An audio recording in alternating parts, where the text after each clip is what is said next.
आखिर ऐसी क्या परिस्थितियां थी कि प्रधानमंत्री को यह अपील करनी पड़ी, और इसको समझने के लिए सबसे पहले जो हमें देखना है ग्लोबल एक पूरी सप्लाई को देखना है। और यहां पर जो प्राइम मिनिस्टर ने अपील की है उसका सबसे बड़ा कारण है हमारा जो फॉरेक्स रिजर्व है, जो फॉरेन एक्सचेंज रिजर्व है, इसकी स्वास्थ्य, इसकी कैपेसिटी को देखते हुए कहा कि चूंकि हमारा पैसा बाहर जा रहा है।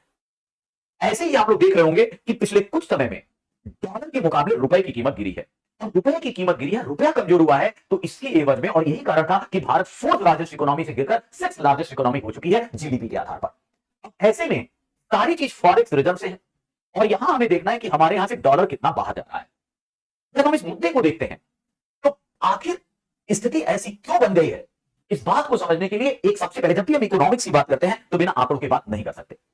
स्थिति यह है कि 728 बिलियन डॉलर का फॉरेक्स रिजर्व था भारत के पास, तो ये 728, और अभी वो गिरकर लगभग 690 बिलियन डॉलर पे आ चुका है।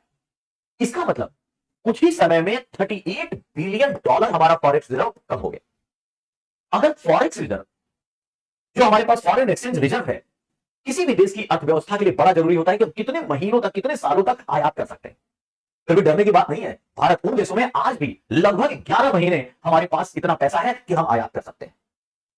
जब हम आयात कर सकते हैं, लेकिन यहां से थर्मामीटर, जैसे टेम्परेचर है आपकी बॉडी का, आपको बुखार हुआ है कि नहीं, तो थर्मामीटर लगाया जाता है, और थर्मामीटर लगाने पे अगर 97 98 प्लस होता है तो अलार्मिंग शुरू हो जाता है। ये थर्मामीटर है।